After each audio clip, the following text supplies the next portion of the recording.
Hi, happy Monday. I'm Sayami Zuekar.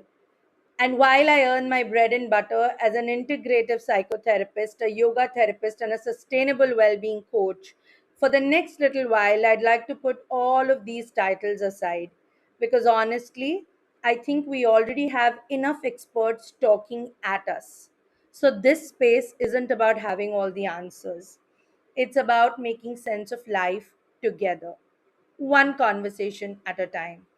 I believe that when we nurture the well being within ourselves, we create ripples of well being that touch our families, our communities, and the world around us. So, wherever you're listening from right now, whether you're driving, walking, folding laundry, cooking dinner, or pretending to work while actually listening to my podcast, I am really glad you're here. So, a few months ago, somebody told me they were very proud of me. And I remember feeling touched for about 3 seconds.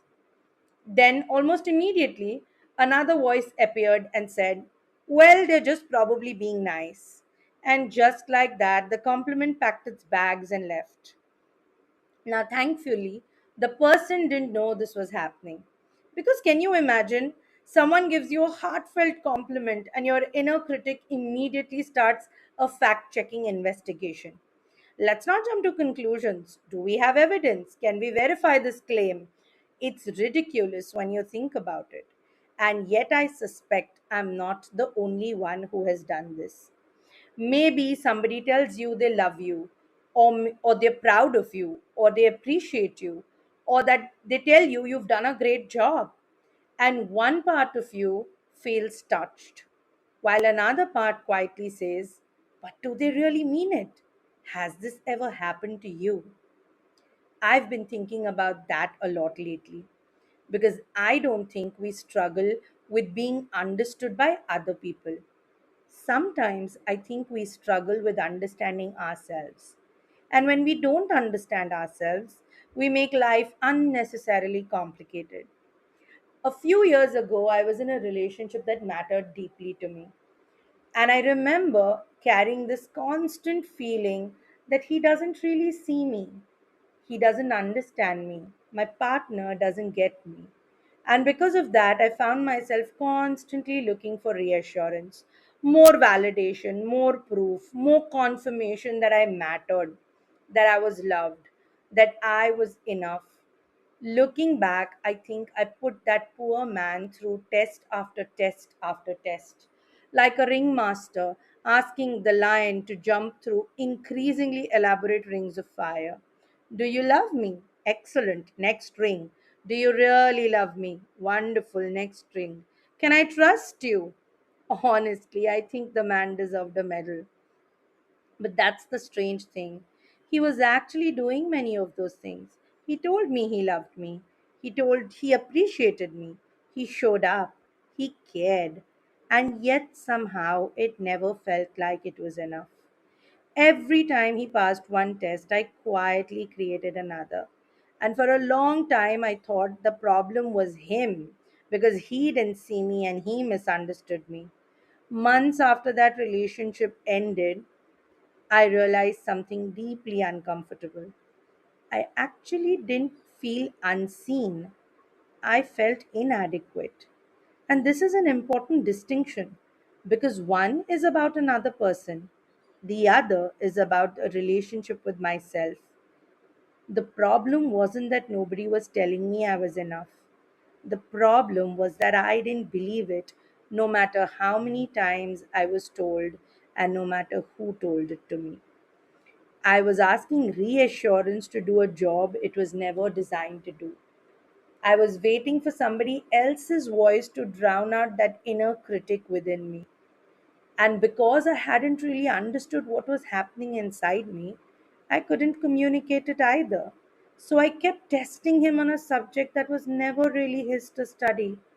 Imagine someone handing out a maths exam to you on the day you were actually studying for history.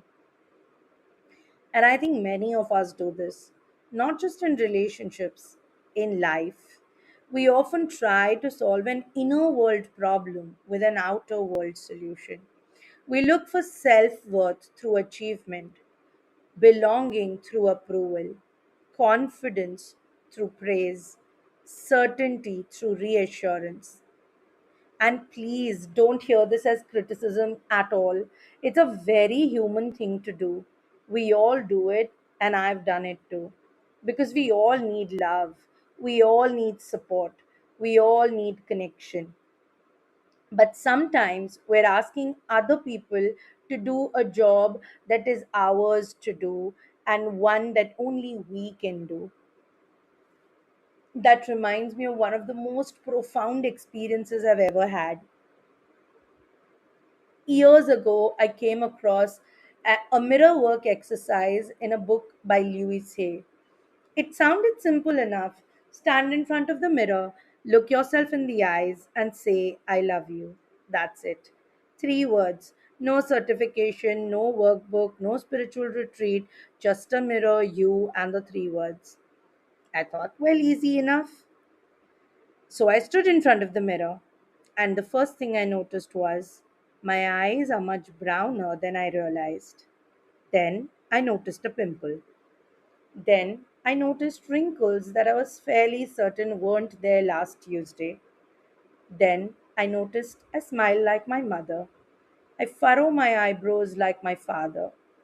Then I started resembling a distant aunt. And then the whole thing started feeling vaguely creepy. At one point, I genuinely wondered whether Louis Hay had secretly designed this exercise as a social experiment. But I soldiered on. I love you, I told myself. Nothing. I'd said those words to my parents, to my friends, to my partner. I may have even said them to a dog despite being terrified of dogs. But suddenly, saying them to myself felt impossible. And every time I tried saying those words, I couldn't look myself in the eye as I thought I could. When I finally managed to say it, it felt absurd. I remember thinking, yeah, of course I love myself. Why wouldn't I? And then another part of me quietly replied, but do you? And suddenly the joke wasn't funny anymore. Because the truth was, it felt awkward, it felt uncomfortable. And I don't think for a long time I could really look myself in the eye and say these three words. It felt like I'd somehow floated to another planet, met a doppelganger there, and decided to be polite, saying, Hello, nice to meet you, I love you.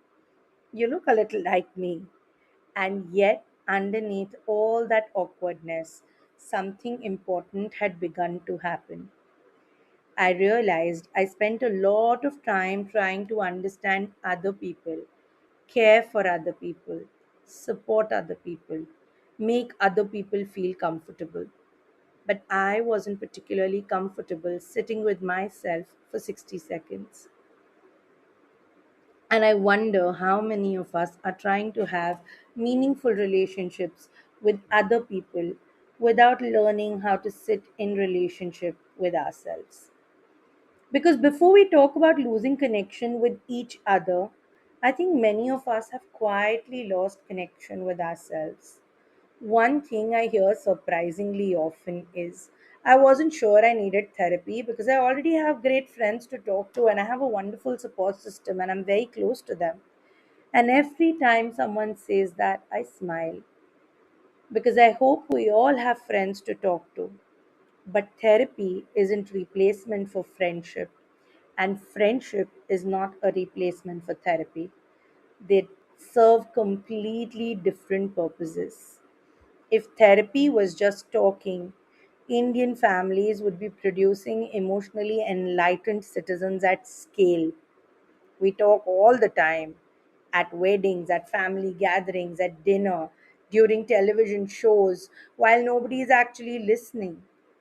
But therapy isn't just talking, it's listening, it's holding a mirror, it's slowing down long enough to hear what is happening underneath the story, to notice what we've been unable to see, to name what we've been unable to name. to understand what we've been unable to understand. And I see a similar thing happening in some of these well being groups sometimes. Someone shares something vulnerable, and then within minutes, the responses start flowing in: advice, suggestion, quotes, solutions, motivational messages, all of it coming from a very good place. But sometimes I wonder, did anybody simply stay with the feeling? Because not every feeling needs a solution. Some feelings need a listener. Some feelings need understanding. Some feelings need space. We've somehow decided that the full complexity of human emotions are easier to be communicated through emojis. The heart emoji, the laughing emoji, the thumbs up emoji, which is remarkable when you think about it. Human beings spent thousands of years developing language, and we've come a full circle to back to cave drawings. A friend once sent me a heart emoji after I shared something important. And then I spent surprisingly a long amount of time wondering what exactly that heart meant. Was it, I hear you, babe? Was it, I'm thinking of you too? Was it, that sounds difficult? Or simply, I care? Or I have absolutely no idea what to say, but I don't want to leave you hanging, so here's a heart for you. The poor heart was carrying a lot of responsibility to convey a lot to me. Honestly, if emojis had a union, the heart would probably file a complaint.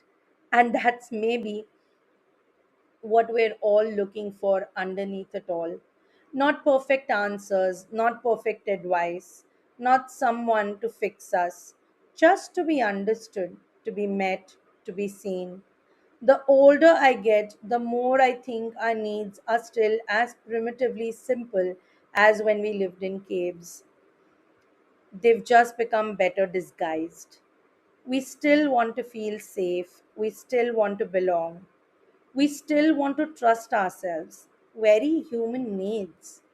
And when those needs go unmet, we start looking everywhere else for answers. But maybe the beginning of healing isn't finding better answers. Maybe it's developing a better relationship with ourselves. Maybe the beginning of connection isn't finding somebody who understands us perfectly. Maybe it's becoming curious enough to understand ourselves more honestly. We spend a lot of time asking who understands me, and perhaps not enough time asking, have I taken the time to understand myself? So, I want to leave you with a question this week. When was the last time you sat quietly with yourself long enough to listen, to truly listen to what was really going on inside in your inner world? Not what you should feel, not what you wish you felt, not what everybody else expects you to feel, but what is it that you actually feel in that moment? And if nothing comes to mind immediately, perhaps stay with the question a little longer. And maybe that's where the conversations begin, in silence. And if you'd like to explore that conversation a little more deeply, I'd love to invite you to join me this Saturday for my free live masterclass, The Power of You. Together, we'll explore what it means to move beyond survival mode, reconnect with ourselves, and cultivate the kind of sustainable well being that creates ripples in our relationships, families, communities, and the world around us. You'll find the details below this podcast. Thank you for spending this time with me. I always imagine these conversations as us sitting together with a cup of chai or coffee after a long day, just making sense of life together and processing it all. So until next Monday, take care of yourself and keep creating well being ripples wherever life finds you.